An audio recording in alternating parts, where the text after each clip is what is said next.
Hi friends, అందరూ ఎలా ఉన్నారో మీరంతా బాగుండాలనే కోరుకుంటూ ఇక ఎప్పటిలాగే ఈ రోజు కూడా ఓ సరికొత్త రియల్ హారర్ స్టోరీతో మళ్ళీ మీ ముందుకు రావటం జరిగింది. మరి ఈ స్టోరీని మొదలు పెట్టబోయే ముందు మీ అందరికీ కూడా ఓ చిన్న రిక్వెస్ట్. ఇంతవరకు మీరు ఈ వీడియోని లైక్ చేయకపోతే దయచేసి ఇప్పుడే లైక్ చేయండి. ఎందుకంటే మీరు లైక్ చేస్తేనే కదా ఈ వీడియో అనేది మీలో ఓ 10 మందికి రీచ్ అవుతుంది. కాబట్టి లైక్ చేయండి. ఇక ఆలస్యం చేయకుండా వెళ్ళిపోదాం ఇవాల్టి మన దెయ్యాల ప్రపంచంలోకి. నా పేరు శ్రీకాంత్, మాది హైదరాబాద్. నా భార్య పేరు శ్రవంతి. నాకు 2 పిల్లలు, ఒక అమ్మాయి ఒక అబ్బాయి. అమ్మాయి పెద్దది, అబ్బాయి చిన్నవాడు. అమ్మాయి 5వ తరగతి చదువుతుంది, అబ్బాయి 2nd క్లాస్ చదువుతున్నాడు. అయితే వృత్తిరీత్యా నేను ఓ కార్ డ్రైవర్ని. కార్ డ్రైవర్ని అంటే ట్యాక్సీ నడపటం కాదు. మా యజమాని ఓ పెద్ద బిజినెస్ మ్యాన్. అయితే అతని దగ్గర నేను ఎన్నో ఏళ్ళుగా పనిచేస్తున్నాను. ఇక వాళ్ళ ఇంటి కింద ఉండటానికి నాకు రూమ్ ఇవ్వటం, అలాగే నాకు కావలసిన వస్తువులు అన్నీ సమకూర్చి పెట్టేవారు. అయితే నమ్మకంగా చాలా ఏళ్ల నుంచి పనిచేయటంతో ఏ ఇంపార్టెంట్ విషయమైనా సరే నాకే చెప్తూ ఉండేవారు. అలాగే డబ్బులకు సంబంధించిన వ్యవహారం అయినా సరే నా మీద నమ్మకంతో నాకే ఆ పనిని కొన్నిసార్లు అప్పగించేవారు. ఇలా రోజులు గడుస్తూ ఉన్నాయి. ఒకరోజు మా సార్కి ఏదో ఇంపార్టెంట్ పని ఉండటంతో హైదరాబాద్ అవుట్స్కట్స్ వరకు వెళ్లాల్సి వచ్చింది. అయితే అక్కడ వరకు ఆయన తీసుకువెళ్ళిన తర్వాత ఆయన కారు దిగిపోయారు. తర్వాత నాతో ఇలా అన్నారు, శ్రీకాంత్, నేను ఈ రాత్రి ఇక్కడే ఉండబోతున్నాను. నువ్వొకవేళ ఇక్కడే ఉంటాను అంటే నీకు రూమ్ అరేంజ్ చేయిస్తాను, లేదా హాల్లో కూడా పడుకోవచ్చు. కాదు వెళ్ళు వస్తాను అనుకుంటే ఇప్పుడైతే వెళ్ళు. ఉదయం ఓ 10 గంటల తర్వాత నేను మళ్ళీ నీకు కాల్ చేస్తాను, అప్పుడైతే రావాల్సి ఉంటుంది అని అన్నారు అతను. ఇక నేను వెంటనే మా సార్తో, సరే సార్, నేను ఇంటికి వెళ్ళొస్తాను, మీకు ఎప్పుడు అవసరమైతే అప్పుడు కాల్ చేయండి అని అన్నాను. ఓకే, జాగ్రత్తగా వెళ్ళు. సరే సార్ అని చెప్పి నేను అక్కడి నుంచి బయలుదేరటం జరిగింది. అయితే అవుట్స్కట్స్ అంటే చాలా చివరి ప్రాంతంలో. అక్కడి నుంచి మళ్ళీ నేను సిటీలోకి రావాలి అంటే సుమారుగా ఓ గంటన్నర పాటు ప్రయాణించాలి. అక్కడి నుండి ఇంటి దగ్గరికి రావాలంటే ఇంకో గంట ప్రయాణం. మొత్తానికి ఓ 2 గంటల జర్నీ చేయాలి. ఇక మొదట్లో ఉన్న మార్గం అంతా అంతగా వెహికల్ తిరిగేవి కాదు. ఎక్కడో అక్కడక్కడ ఒక్క వెహికల్ వస్తూ పోతుంది. ఇక నేనక్కడ ఫామ్ హౌస్ నుండి బయలుదేరి రోడ్డుపైకి వచ్చేసరికి నా ఫోన్ రింగ్ అయింది. వెంటనే ఫోన్ తీసి చూసేసరికి మా సార్ కాల్ చేస్తున్నారు. ఫోన్ లిఫ్ట్ చేసి, చెప్పండి సార్, ఏమైంది అని అడగ్గా, శ్రీకాంత్, నువ్వు ఇంకా వెళ్ళలేదు కదా? లేదు సార్, ఇప్పుడే స్టార్ట్ అవుతున్నాను, ఒక్క నిమిషం అలా వెనక్కిరా అని అన్నారు. వస్తున్నా సార్ అని వెంటనే ఆ ఫామ్ హౌస్ దగ్గరికి వెళ్ళి కార్ని పార్క్ చేశాను. తర్వాత కారులో నుండి బయటకొచ్చి సార్కి కాల్ చేశాను. చెప్పండి సార్, ఏమైంది? ఏమీ లేదు శ్రీకాంత్, ఇక్కడ చికెన్ మటన్ అన్నీ కూడా ఉన్నాయి, ఇంటికి వెళ్తున్నావు కదా, పట్టుకెళ్ళు. సరే సార్, తీసుకువెళ్తాను అని వెంటనే ఇంట్లోకి వెళ్ళేసరికి అప్పటికే ఓ పనివాడు కిచెన్లో అన్నీ కూడా సిద్ధం చేస్తున్నాడు. అయితే మా సార్ క్రిందకి దిగి చెప్పారు, ఇతనికి ప్యాక్ చేయించి పంపించేసే. ఓకే శ్రీకాంత్, గుర్తుంది కదా, మార్నింగ్ మాత్రం రా అని చెప్పి పైకి వెళ్ళిపోయారు. ఇక అక్కడ ఉన్న సర్వెంట్ అన్నింటినీ ప్యాక్ చేశారు. ఒక పెద్ద బాక్స్ నిండా చికెన్ పెట్టాడు, ఇంకో బాక్స్ నిండా మటన్. ఇక నేను వెంటనే వాటిని తీసుకుని కారులోకి ఎక్కి కూర్చున్నాను. నా పక్కనే ఉన్న సీట్లో వాటినైతే పెట్టాను. ఇక అక్కడ నుండి స్టార్ట్ అవ్వటం జరిగింది. అలా ఓ 5 నిమిషాల పాటు జర్నీ చేసిన తర్వాత ఎందుకో పాస్కి వచ్చినట్టుగా అనిపించింది. వెంటనే కార్ని సైడ్కి ఆపాను. కారు దిగి పాస్ పోసుకుంటూ ఉన్నాను. అయితే అప్పుడే నాకు కొద్ది దూరంలో ఎవరో ఏదో మాట్లాడుతున్నట్టుగా ఓ శబ్దం వినిపించింది. ఇక నా చుట్టుపక్కల చూశాను. నేను అక్కడెవ్వరూ కనిపించలేదు. మళ్ళీ నా పనిలో నేనున్నాను. ఈసారి మళ్ళీ ఆ మాటలు వినిపిస్తున్నాయి, కానీ మరింత దగ్గరగా వినిపించాయి. చూస్తున్నాను, మనుషులైతే కనిపించట్లేదు, కానీ మాటలు మాత్రం వస్తున్నాయి. ఏంటా అనుకున్నాను. ఇక వెంటనే నా పని పూర్తి చేసి డోర్ తీసి కారులోకి ఎక్కి కూర్చునేసరికి వెంటనే నా పక్కనే ఉన్న గ్లాస్ని ఎవరో తట్టినట్టయిందే. అంతే, అటువైపు చూసేసరికి అక్కడ ఇద్దరు మనుషులు ఉన్నారు. బ్లూ కలర్ శారీలో ఒక ఆవిడుంటే తన పక్కనే ఒక ఆయన నిల్చున్నాడు. తను వైట్ షర్ట్ వేసుకుని ఉన్నట్టుగా కనిపించాడు. ఇక నేను వెంటనే మిర్రర్ని క్రిందకి దించి ఏంటి అని అడగ్గా అతను నా దగ్గరికి వచ్చాడు. అలా కార్ డోర్ దగ్గర తలపెట్టి, సార్ మీరు ఎక్కడికి వెళ్తున్నారు?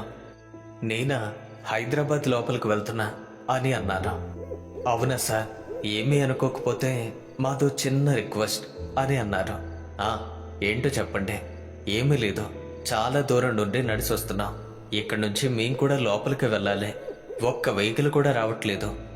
పోనీ ఒకటో రెండో వచ్చినా అవి కూడా ఆపట్లేదండి. చాలాసేపటి నుండి నడుస్తున్నా, కాళ్ళు నొప్పులు పెడుతున్నాయి. మీరేమీ అనుకోకపోతే కొద్ది దూరం వరకు మమ్మల్ని డ్రాప్ చేస్తారా అని చాలా దీనంగా అడిగాడు అతను. ఇక నాకేం అర్థం కాలేదు. అరే, అనవసరంగా వీడితో మాట్లాడినట్టున్నానే.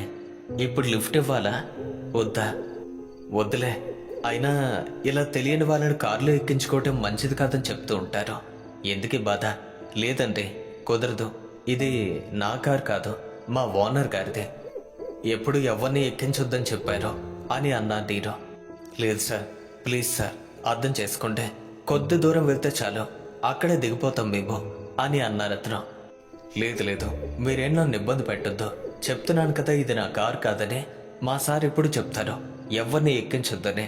అలా కాదని నేను ఎలా ఎక్కిస్తాను అని నేను అంటుంటే అతను ఇంకా బ్రతిమాలుతున్నాడు. సార్ ప్లీజ్ సార్, ముందే దిగిపోతాను సార్, ప్లీజ్ సార్ అర్థం చేసుకోండి అని అతను మాట్లాడుతుంటే ఇక వీళ్ళు మాట వినాలా లేరు అని చెప్పి నేను వెంటనే ఆ మిర్రర్ని క్లోజ్ చేయబోయాను. అతని పక్కనే ఉన్న వాళ్ళ ఆవిడ వెంటనే మిర్రర్ నుండి తల లోపలికి పెట్టి నా వైపు చూసి బ్రతిమాలుతుంది. సార్ ప్లీజ్ సార్, కొద్ది దూరమే కదా సార్, అక్కడ దించేయండి. మేము అక్కడి నుంచి వెళ్ళిపోతాం. మా నుండి మీకు ఎలాంటి ఇబ్బంది ఉండదు సార్, ప్లీజ్ అని మాట్లాడుతుంటే నాకు చాలా భయం వేసింది. ఎందుకంటే మామూలుగా ఎవరైనా సరే బయట నుంచి మాట్లాడతారు, కానీ ఈవిడ మాత్రం ఏకంగా మిర్రర్ లోపలికి తలపెట్టి అలా పెట్టి అరగటం అంటే ఇక నాకెందుకో కరెక్ట్ కాదనిపించింది. ఏమండి, మీరు తల బయటకు తీయండి అని అన్నారు. లేదు, మీరు లిఫ్ట్ ఇస్తే కానీ నేను ఇక్కడి నుంచి వెళ్ళను అని అందావిడ. ఏమండి, చెప్తే అర్థం కదా మీకు, ఎందుకలా ఇబ్బంది పెడుతున్నారు? ఇక ఆవిడ నా గడ్డం పట్టుకుని మరీ బతిమాలుతుంది. ప్లీజ్ అంటే మమ్మల్ని అక్కడి వరకు డ్రాప్ చేయండి, మీకు మా వల్ల ఎలాంటి ఇబ్బంది ఉండదు, మీరు మమ్మల్ని చూసి భయపడుతున్నట్టున్నారు అని అంతే.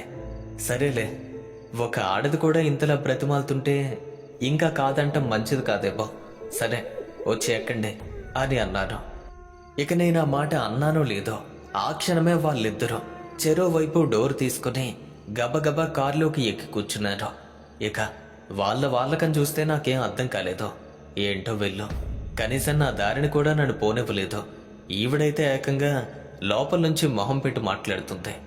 ఏం మనుషులరా బాబు అని నేను వెంటనే కార్ డోర్స్ని లాక్ చేసి అక్కడి నుండి స్టార్ట్ అయ్యాను.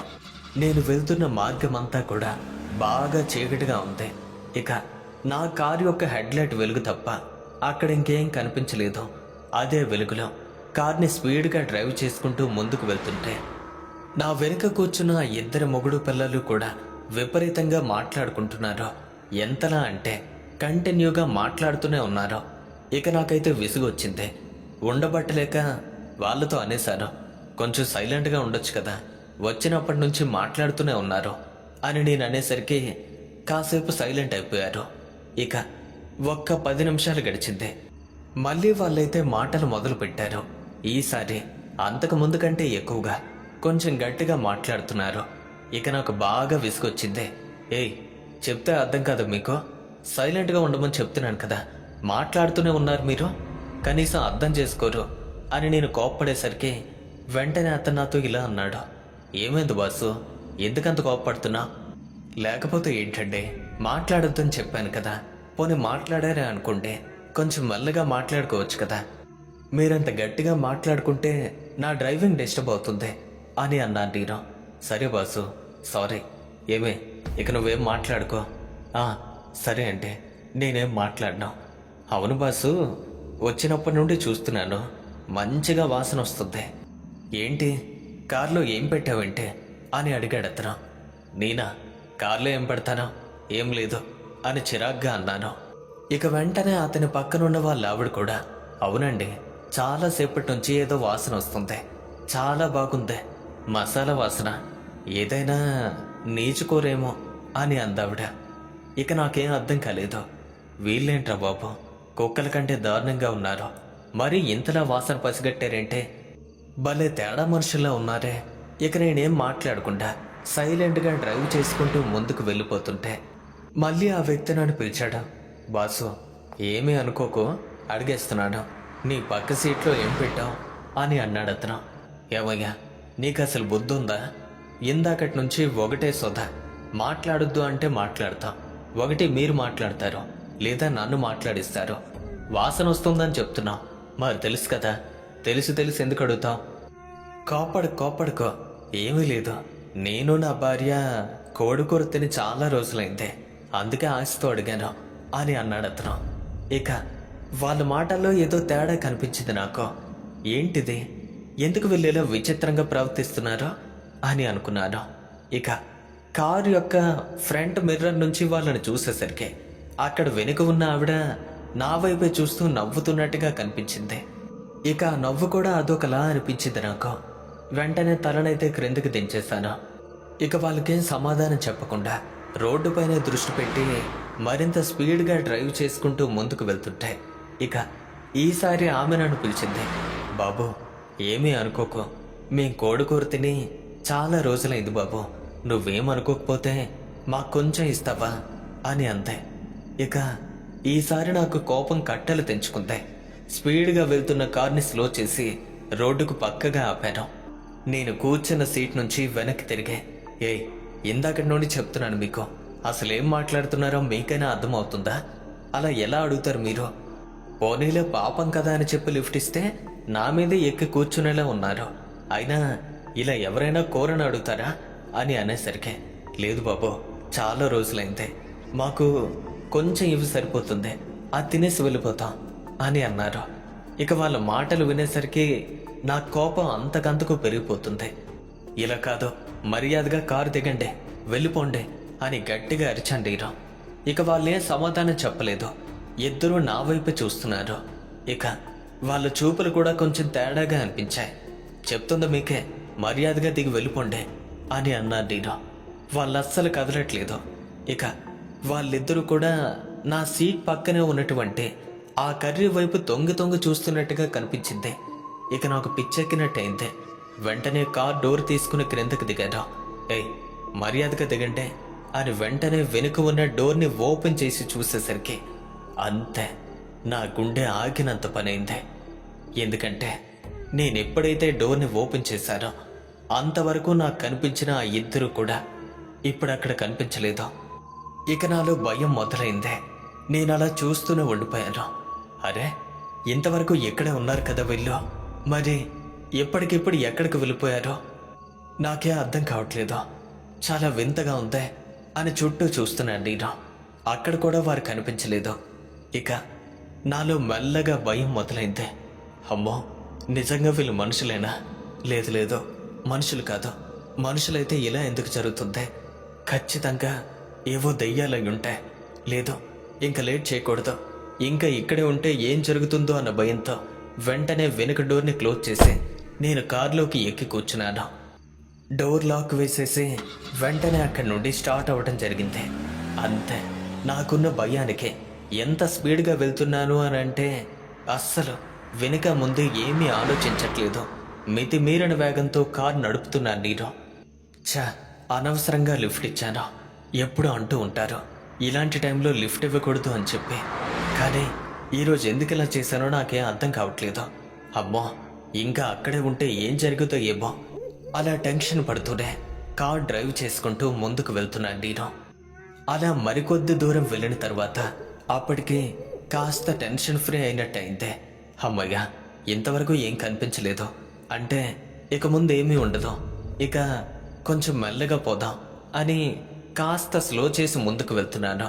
అలా ఒక్క 5 నిమిషాలు గడిచిందో లేదో అప్పుడే నా హెడ్ లైట్ యొక్క వెలుగులో దూరంగా ఎవరో నిల్చున్నట్టుగా కనిపించింది. అయితే కొంచెం డిస్టెన్స్లో ఉండటంతో అదేమీ స్పష్టంగా కనిపించలేదు. అలా మరికొంచెం దూరం ముందుకు వెళ్ళేసరికి అక్కడ ఒక్కరు కాదు, ఇద్దరు నిల్చున్నట్టుగా కనిపించింది. వాళ్ళిద్దరూ రోడ్డుకు అడ్డంగా నిల్చున్నారు. మరికొంచెం ముందుకు వెళ్ళి చూస్తే ఆ వెలుగులో మరింత స్పష్టంగా కనిపించారు. వాళ్ళెవరో కాదు, ముందు నా కార్ని ఎవరైతే ఎక్కారో ఆ రెండు దెయ్యాలే ఇప్పుడు అవి రోడ్డుకు అడ్డంగా నిల్చుని కనిపించాయి. అక్కడ నిల్చునే చేతులు ఊపుతున్నాయి. అవి ఎలా అంటే కారు ఆపవన్నట్టుగా ఊపుతున్నాయి. ఇక నాకేం అర్థం కాలేదు. నా ఒళ్ళంతా ముచ్చెమటలు పట్టేసిందే. లోపల ఏసీ ఉన్నా సరే నా ఒళ్ళు మాత్రం చెమటతో తడిసిపోతుంది. అలా ఉంది నా పరిస్థితి. నాలో భయం అంతకంతకు ఎక్కువైపోతుంది. భగవంతుడా, ఏంటి పరిస్థితి? ఎప్పుడూ లేనిది ఈరోజే ఎందుకలా జరుగుతుంది? ఈరోజు ఖచ్చితంగా ఈ రెండింటి చేతుల్లో నేను చచ్చేలా ఉన్నాను అని అనుకున్నాను నేను.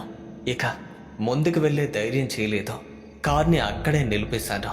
కానీ కార్ యొక్క హెడ్లైట్ మాత్రం అలానే వెలుగుతుంది. ఆ లైటింగ్లో చూస్తే వాళ్ళు చాలా క్లియర్గా కనిపిస్తున్నారు. అక్కడ నిల్చొనే నన్ను క్రిందకి రమ్మంటున్నట్టుగా చేతులు ఊపుతున్నారు. నాకేమీ అర్థం కావట్లేదు. పొరపాటున నేను కానీ కారు దిగానంటే ఆ క్షణమే అవి నన్ను ఏదైనా చేసే అవకాశం ఉంది. లేదు, కారులోనే ఉండాలి.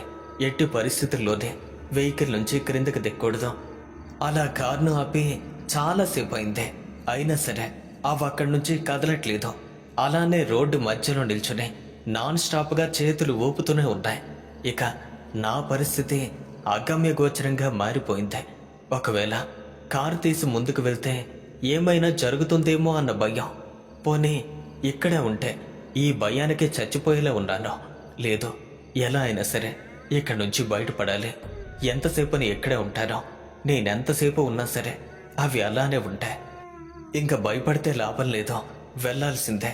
నేను మెంటల్గా ఫిక్స్ అయ్యి కార్ని స్టార్ట్ చేసి అక్కడి నుంచి ముందుకు కదులుదా అనుకున్నానో లేదో, అంతవరకు అక్కడే నిల్చున్న ఆ రెండు రూపాలు కూడా ఒక్కసారిగా పరిగెత్తుకుంటూ నా వైపు రావటం మొదలయ్యా. ఇక అవలా నా ముందుకు పరిగెడుతూ ఉంటే నా గుండె వేగం అంతకంతకు పెరిగిపోతుంది. ఇక నా శరీరం అంతా గజగజ వణికిపోతుంది. కనీసం కార్ని కూడా స్టార్ట్ చేయలేకపోతున్నాను నేను. నా బాడీ అంతా నా కంట్రోల్లో లేకుండా పోయింది. అవి బయట ఉన్నాయి, నేను లోపల ఉన్నాను. అయినా అవి నన్ను కంట్రోల్ చేస్తున్నట్టుగా అనిపించింది. నేను అస్సలు అక్కడి నుండి స్టార్ట్ చేసి ముందుకు వెళ్ళలేకపోతున్నాను. అప్పటికే ఆ రెండు దెయ్యాలు పరిగెత్తుకుంటూ నా కారుకి దగ్గరగా చేరుకున్నాయి. అలా దగ్గరకు వచ్చిన ఆ రెండు రూపాలు కూడా నా కారుకి చెరోవైపు నిల్చున్నాయి. అలా నిల్చునే ఆ అద్దాల నుంచి నన్నే చూస్తున్నాయి. అయితే అంతవరకు అవి కొంచెం దూరంలో ఉండటంతో వాటి రూపాన్ని సరిగ్గా చూడలేదు. ఏదో కొంచెం అస్పష్టంగా కనిపించింది. కానీ ఎప్పుడైతే అవి నా కారుకి దగ్గరగా చేరుకునే పక్కనే ఉన్నటువంటి ఆ మిర్రర్స్ నుండి నన్ను చూస్తున్నాయో అప్పుడే వాటి అసలు రూపాన్ని చూశాను నేను. వాటిని చూసేసరికి నా గుండె ఆగిపోతుందేమో అనిపించింది. అంత భయంకరంగా ఉన్నాయవే. ముఖమంతా ఎంతో వికృతంగా ఉంటే అవి అలా డోర్ పైన గట్టిగా వాటి చేతులతో చరుస్తూ నన్ను బయటికి రమ్మన్నట్టుగా పిలుస్తున్నాయి. ఇక నాకు అర్థమైంది, ఇదే నా చివరి రోజు. ఎక్కడితో నా జీవితం ముగిసిపోబోతుంది అనిపించింది. నేనిలా రకరకాలుగా ఆలోచిస్తూ భయపడిపోతుంటే బయట ఉన్నటువంటి ఆ రెండు దయ్యాలు మాత్రం డోర్స్ పైన ఒకడే కొట్టడం. అవి అలా కొడుతూ ఉంటే లోపల ఉన్న నేను అదిరి పడుతున్నాను. అయినా అవి ఎంతసేపటికి ఆ డోర్స్ని కొట్టడం ఆపలేదు. కంటిన్యూస్గా కార్ డోర్స్ పైన దబ్బా దబ్బా బాదుతూనే ఉన్నాయి. ఇక నాకు పూర్తిగా తలనొప్పి వచ్చేసింది. నా పొజిషన్ ఏంటో నాకే అర్థం కావట్లేదు. అప్పుడే కళ్ళు తిరగటం కూడా మొదలయ్యా. కార్ లోపలే ఉన్నటువంటి నేను ఒక్కసారిగా స్పృహ కోల్పోయినట్టయిందే. డ్రైవింగ్ సీట్లో ఉన్నటువంటి నేను అమాంతం క్రింద కూలబడిపోయాను. అంతే. అలా ఎంత సమయం గడిచిందో ఏమో తెలీదు. చాలాసేపటి వరకు నాకైతే మెలకువ రాలేదు. కానీ నా చుట్టూ అవి నిల్చొని తిరగటం, కార్ డోర్ని కొట్టడం, గట్టిగా తన్నటం, మధ్య మధ్యలో అరవటం, ఏరవటం ఇలాంటివన్నీ కూడా వినిపించాయి. అవన్నీ నేను నిద్రమైకల్లో ఉండి విన్నట్టుగానే వింటున్నాను. అయితే సడన్గా ఆ శబ్దాలన్నీ ఆగిపోయేసరికి ఒక్కసారిగా మెలకు వచ్చింది నాకు. అంతే, నేనలా లేచి చూసేసరికి నా చుట్టూ చీకటిగా ఉంది. ఒకసారి చుట్టూ చూసుకున్నాను, అక్కడేమీ ఉన్నట్టుగా కనిపించలేదు. ఇక కార్ కీస్ ఎక్కడున్నాయో అర్థం కాలేదు. ఇక నాలో టెన్షన్ ఎక్కువైపోయింది. ఆ మార్గం అంతా కూడా చాలా చీకటిగా ఉంది. ఎంత చీకటిగా అంటే అస్సలేమీ కనిపించట్లేదు. లోపల లైట్ వేద్దామంటే కారు కీస్ కావాలి. ఇప్పుడెలా ఎలా అని ఆలోచిస్తూ ఉంటే అప్పుడే నా మొబైల్ గుర్తొచ్చింది. వెంటనే పాకెట్లో ఉన్న మొబైల్ తీశాను. టార్చ్ని ఆన్ చేసి కీస్ కోసం వెతుకుతూ ఉండగా ఆ కీస్ అనేవి నా సీట్ క్రింద పడిపోయి ఉన్నట్టుగా కనిపించాయి. ఇక వెంటనే కీస్ని అందుకుని కార్ స్టార్ట్ చేశాను. కార్ స్టార్ట్ అయింది. హెడ్లైట్స్ కూడా వెలిగాయి. అమ్మయ్యా, ఇంకెక్కడేం లేదో, వెళ్ళిపోవచ్చు అని కార్ గేర్ మార్చి ఎక్సలేటర్పై కాళ్ళు పెట్టి తొక్కేసరికి ఒక్కసారిగా నా కార్ ముందుకు కదిలింది. అమ్మో, ఎంత ప్రమాదం నుండి తప్పించుకున్నానో. ఒకవేళ నేను కనుక కారు దిగుంటే ఏం జరుగుతో ఏమో. తలుచుకుంటేనే భయం వేస్తుంది. ఇంకా ఎక్కడి నుంచి ఇంటికి వెళ్ళిపోవాలి అని స్పీడ్గా కార్ని డ్రైవ్ చేసుకుంటూ ముందుకు వెళ్ళిపోతూ ఉండగా చిన్నగా నా వెనుక నుండి ఏవో మాటలు వినిపించాయి. అంతే, ఆ మాటలు విని నా గుండె ఆగినంత పనైందే. అంటే నా కారు వెనుక ఎవరో కూర్చున్నారా?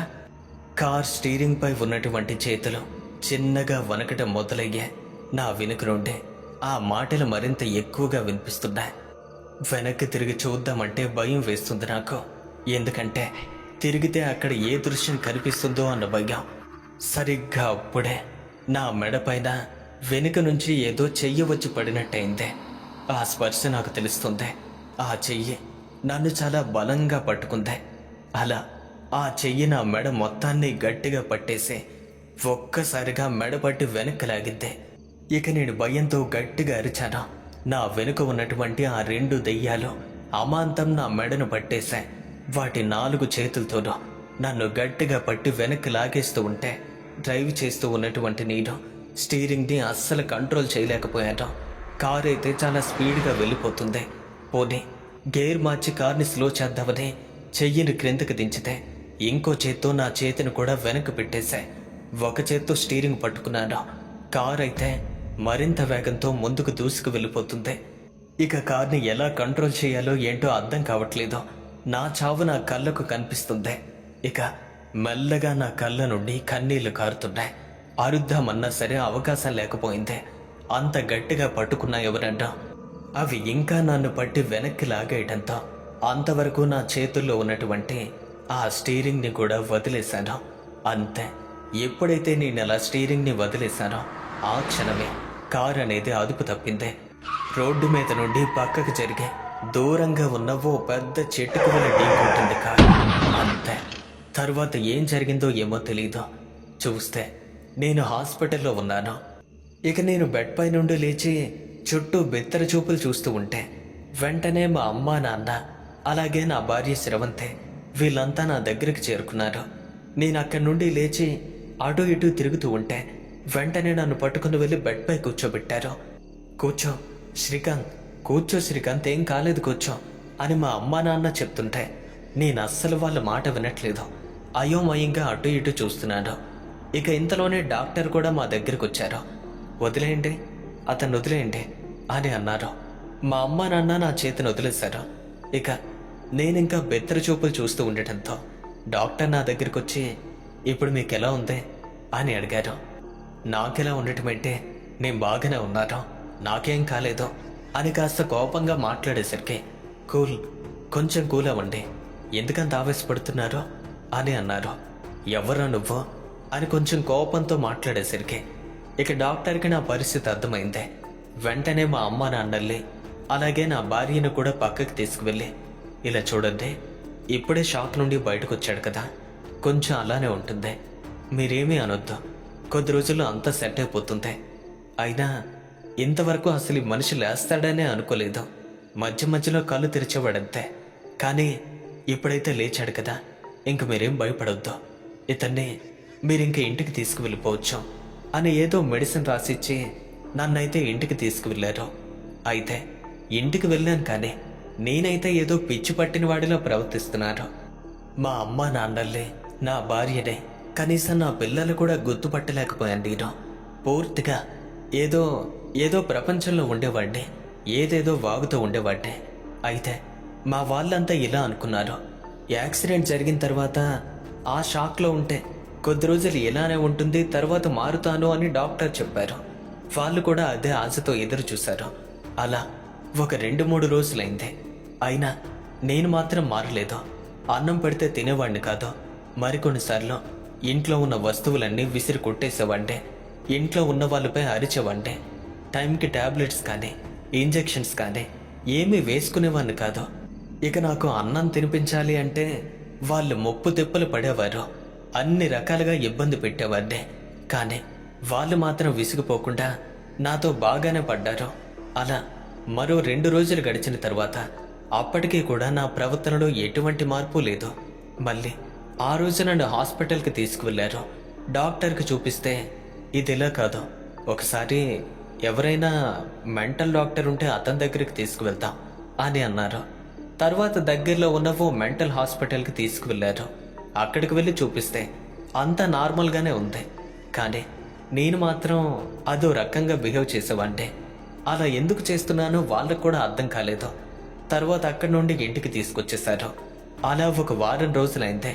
అప్పటికీ నా ప్రవర్తనలో ఎటువంటి మార్పు రాకపోగా రాత్రి వేళల్లో నాలో నేను మాట్లాడుకోవటం, నవ్వటం, ఏడవటం, పిచ్చి పిచ్చిగా అటు ఇటు ఇంట్లో తిరుగుతూ ఉండటం, గోడలకు తలవేసి బాదుకోవటం, ఇలా బిహేవ్ చేయటం మొదలుపెట్టాను. ఇక నా పరిస్థితి గమనించి నేనింక బ్రతుకుతాను అన్న ఆశ కూడా లేకపోయింది మా వాళ్ళకి. అంతలా భయపడిపోయాను. ఏం చేయాలో వాళ్ళకి అర్థం కాలేదు. ఇక చుట్టాల్లో ఒక్కొక్కరిగా నన్ను చూడటానికి రావటంతో అందరిలానే మా పెదనాన్న కూడా వచ్చారు. అయితే మా పెదనాన్న వచ్చిన పరిస్థితిని చూసి తనకేదో అనుమానం వచ్చినట్టయింది. వెంటనే మా నాన్నని పిలిచారు. రే తమ్ముడు, అబ్బాయి ప్రవర్తన చూస్తే ఇదేదో మెడికల్ ప్రాబ్లంలా లేదురా, ఇంకేదో అయి ఉంటుంది. ఎందుకైనా మంచిదే, ఓ మంచి భూత వైద్యుని కలవనరా అని అన్నారు. అవునా, ఇప్పటికిప్పుడు భూత వైద్యుడంటే ఎక్కడికి తీసుకువెళ్ళాలి, ఎలా? నువ్వేం కంగారు పడకరా, నాకు తెలిసిన ఓ సాయిబు గారు ఉన్నారు, అతన్ని వెళ్ళి కలుద్దాం అని అన్నారు. ఇక వెంటనే మా నాన్న అలాగే పెదనాన్న కలిసి పెదనాన్న తీసుకువెళ్ళిన మసీద్కి వెళ్ళారు. అక్కడున్న సాయిబ్ని కలిసి జరిగిన విషయమంతా వివరించగా వెంటనే అతను మా వాళ్ళతో పాటు మా ఇంటికి వచ్చారు. వచ్చి చూసేసరికి నా ప్రవర్తన మరింత అధ్వానంగా తయారైంది. ఎంత దారుణంగా అంటే మలమూత్ర విసర్జన అంతా కూడా నేను నిల్చొని ఉండగానే చేసేసేవాడిని. ఇక నా దగ్గరికి రావాలంటేనే ఎవరైనా అసహ్యించుకునేవారు. అలా బిహేవ్ చేశాను. ఇక మా ఇంటికి వచ్చినటువంటి ఆ సాయిబ్ గారు నన్ను మొత్తానికి పరిశీలించి, ఉంది, నిజంగానే సమస్య ఉంది, ఈ అబ్బాయిని నిజంగానే ఏదో దెయ్యం పట్టి పీడిస్తుంది అన్నారు. తరువాత దానికి పరిహారం అడిగితే ఇక్కడ ఏమీ చేయలేం, రేపటికల్లా మీరు మసీద్కి తీసుకురండి అని అన్నారు. ఏ టైంకి తీసుకురమ్మంటారు? రాత్రి 9 గంటలు దాటిన తర్వాత తీసుకురండి అని చెప్పి అతనైతే వెళ్ళిపోయారు. ఇక ఆ రాత్రి మా పెదనాన్నగారు కూడా మాతో పాటు ఉన్నారు. ఆ రాత్రంతా నా ప్రవర్తన మరింత తారస్థాయికి చేరుకుంది. ఎంతలా అంటే ఫ్రిడ్జ్లో పెట్టిన పచ్చి చికెన్ కూడా తీసి దాన్ని తినటం మొదలు పెట్టాను. నన్ను మా వాళ్ళెవ్వరూ అస్సలు కంట్రోల్ చేయలేకపోయారు. ఇక నా పరిస్థితిని చూసి మా అమ్మ, నాన్న, భార్య వీళ్ళంతా కుమ్మిలి కుమ్మిలి ఏడుస్తుంటే మా పెదనాన్నగారే వారందరికీ కూడా ధైర్యం చెప్పారు. ఇంకేం చేయలేం, ఒక్క రాత్రి ఓపిక పట్టండి, రేపటికల్లా అబ్బాయిని తీసుకువెళ్తాం కదా, అక్కడ ఖచ్చితంగా అంతా సెట్ అయిపోతుంది అని అందరికీ ధైర్యం చెప్పారు. అలా ఆ రాత్రంతా మా వాళ్ళు నాతో ఎంతో నరకాన్ని అనుభవించారు. ఆ రాత్రి గడిచింది. రాత్రంతా వికృత చేష్టలు చేసిన నేను ఉదయాన్నే ఏమీ ఎరుగనట్టుగా నిద్రపోయాను. ఇక ఆ రోజు ఉదయమంతా గడిచిన తర్వాత సాయంత్రానికల్లా ఓ క్యాబ్ని బుక్ చేసి నన్ను మా ఇంటి నుంచి ఆ మసీద్కి తీసుకువెళ్ళారు. అక్కడ ఓ 2 గంటల పాటు నన్ను పక్కన వెయిట్ చేయించారు. సరిగ్గా రాత్రి 9 గంటల సమయానికి నన్ను లోపలికి తీసుకువెళ్ళి ఓ ప్రదేశంలో కూర్చోబెట్టారు. అంతే. అంతవరకు చాలా సైలెంట్గా ఉన్నటువంటి నేను ఒక్కసారిగా ఏడవటం మొదలు పెట్టాను. ఇక నా ఏడుపుని గమనించి మా వాళ్ళంతా భయపడిపోతూ ఉంటే అక్కడున్న సాయిబ్ గారు మాత్రం చేతిలో ఏదో ద్రావణం లాంటి దాన్ని తయారు చేస్తూ, తెలుసు ఇప్పుడు నువ్వు ఏడుస్తావని తెలుసు. ఎన్నాళ్ళు వీడిని ఏడిపించావు, వీడితో వీడి ఫ్యామిలీ మొత్తాన్ని ఏడిపించావు. ఇప్పుడు నువ్వేడిచే సమయం వచ్చింది. ఏడుపు, ఎంత బాగా ఏడుస్తావో ఏడు అని అన్నారు. ఇక నేనైతే పూర్తిగా ఒక ఆడదానిలా మారిపోగి అతని కాళ్ళు పట్టుకుని మరే, నన్ను వదిలేయండి, నేను వెళ్ళిపోతాను, నన్ను వదిలేయండి, నేను ఇక్కడి నుండి వెళ్ళిపోతాను, ఇప్పుడే వదిలేసి వెళ్ళిపోతాను అని నేను చెప్తూ ఉంటే సాయిబ్ గారు మాత్రం మర్యాదగా పక్కకు జరిగి కూర్చో అని అన్నారు. అంతే, నేను అచ్చం ఓ ఆడదానిలా ఓ మూలకు వెళ్ళి కాళ్ళు ముడుచుకొని కూర్చున్నాను. ఇక నా ప్రవర్తన చూసి మా వాళ్ళందరికీ ఆశ్చర్యం కలిగిందే. ఇక సాయిబ్ గారు మా వైపు చూసి, చూసారా దీని వేషాలు ఎలా ఉన్నాయో, ఇలానే వదిలేస్తే ఖచ్చితంగా వీడిని చంపేసేది, ఇప్పుడు చూడు ఎలా దారికొచ్చిందో అని అంటూ ఉండగా అంతవరకు స్త్రీలా మాట్లాడినటువంటి నేను ఒక్కసారిగా ఓ పురుషుడిలా మాట్లాడుతూ, మమ్మల్ని వదిలేయండి సాయిబ్ గారు, మేము వెళ్ళిపోతాం, మమ్మల్ని వదిలేయండి, ఏదో కూర కోసం ఆశపడి ఎంత దూరం వచ్చాం అని మాట్లాడాడు. ఇక మా వాళ్ళకైతే ఏం అర్థం కావట్లేదు, ఇదేంటే రెండు రకాలుగా మాట్లాడుతున్నారు అని వాళ్ళంతా అయోమయంగా చూస్తుంటే, లేదు ఎక్కడికైనా తప్పించుకు వెళ్ళిపోతాం, ఎన్నాళ్ళు ఏదో ఇబ్బంది పెట్టాం, ఇక నీ ఆటలు నాతో సాగా అని అన్నారు. లేదు లేదు, మేము వెళ్ళిపోతాం, మీరు వదిలేస్తే ఇప్పుడే వెళ్ళిపోతాం, ఇంకెప్పుడు చచ్చిన ఇటు పక్కరాం అని అన్నారు. అవునా, ఇలా వెళ్ళేవారైతే ఇంతవరకు ఇబ్బంది పెట్టేవారు కాదు, మర్యాదగా ఇక్కడికి రా అని చెప్తుంటే అస్సలు అక్కడి నుంచి నేనైతే కదలలేదు. ఇక వెంటనే ఆ సాయిబ్ గారు నా జుట్టు పట్టుకుని ఈడ్చుకొచ్చి ఆ గదికి మధ్యలో పడేశారు. తరువాత అతని చేతిలో ఉన్నటువంటి ఆ ద్రావణాన్ని కొంచెంగా తీసి నా ఒంటిపై చల్లేసరికి ఏదో నా ఒళ్ళంతా కాలిపోతున్నట్టుగా మండిపోతున్నట్టుగా ప్రవర్తించాను. అలా నా వీపు మొత్తాన్ని నేను తడుముకుంటూ గట్టిగా అరుస్తూ ఏడుస్తూ ఉన్నాను. నేను అరిచే అరుపులకు ఆ గదంతా కూడా మారుమ్రోగిపోతుంది, అంతలా అరుస్తున్నాను. ఆ సాయిబ్ గారు మాత్రం అస్సలు దాన్ని చల్లటం ఆపలేదు. అలా ఓ 10 నిమిషాల వరకు చల్లిన తరువాత ఏదో మంత్రాన్ని చదవటం మొదలుపెట్టారు. అలా ఎప్పుడైతే వారు చదివారో ఆ క్షణమే నేను భయంతో గట్టిగా అరుస్తూ అతని 2 కాళ్ళను పట్టుకుని నన్ను వదిలేయండి, నన్ను వదిలేయండి అని ప్రాధేయపడుతూ ఉండగా ఆయన మంత్రాలను చదవటం ఆపేసి, చెప్పు, ఇప్పుడు చెప్పు ఎవరు నువ్వు అని అన్నారు. కానీ నన్ను ఆవహించి ఉన్న ఆ దెయ్యాలు మాత్రం ఏమాత్రం నోరు విప్పలేదు. ఇక సాయిబ్ గారికి కోపం వచ్చింది. ఎన్నో రకాలుగా ప్రయత్నించారు, వాటిని చిత్రవద చేశారు, అయినా సరే అవి అస్సలు నోరు తెరవలేదు. ఇక సాయిబ్ గారు వెంటనే అక్కడి నుండి లేచి మా వాళ్ళ వైపు చూసి, నా జీవితంలో నేను ఎన్నో ఆత్మలు విదిలించాను, అలాగే ఎన్నో దెయ్యాలను బంధించాను, కానీ ఇటువంటి వాటిని నేనెప్పుడూ చూడలేదు. ఇవి ఎంత దారుణంగా ఉన్నాయంటే కనీసం వాటి వివరాలు కూడా మనకు చెప్పట్లేదు. అయితే ఇప్పుడేం చెయ్యలేమంటారా? లేదు, వీటిని బంధించగలుగుతాను, కానీ బంధించే ముందు అవి ఎలా వచ్చాయో తెలుసుకోవటం నాకు అలవాటు. నేనే కాదు, ఎవరైనా సరే అదే పని చేస్తారు. అంతవరకు ఆ మాటలన్నీ విని చాలా సైలెంట్గా ఉన్నటువంటి నన్ను ఆవహించి ఉన్న ఆ దెయ్యాలు ఒక్కసారిగా నవ్వటం మొదలుపెట్టాయి. ఇక ఆ సాయిబ్ గారికి మరింత కోపం ఎక్కువైంది. నీ పని ఇలా కాదు, రా అని చెప్పి వెంటనే నన్ను చుట్టూ పట్టుకుని అక్కడే ఉన్నటువంటి ఓ పవిత్ర ప్రదేశంలోకి తీసుకువెళ్ళి విసిరేశారు.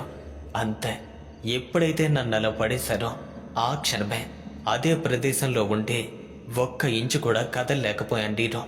ఇక పూర్తిగా భూమికి అతుక్కున్నట్టుగా ఉండిపోయాను. ఇక ఆలస్యం చేస్తే మంచిది కాదని వెంటనే తన అనుచరులందరినీ పిలిపించి నా చుట్టూ చేరారు. వాళ్ళంతా ఏవో మంత్రాల్లాంటివి వల్లిస్తూ వారి చేతిలో ఉన్నటువంటి ద్రావణాలను నా మీద చల్లుతూ ఉంటే నన్ను ఆవహించి ఉన్నటువంటి ఆ 2 దెయ్యాలు కూడా విపరీతంగా రోదించడం మొదలుపెట్టాయి. ఇక ఆ రోదనలతో ఆ గదంతా నిండిపోయింది.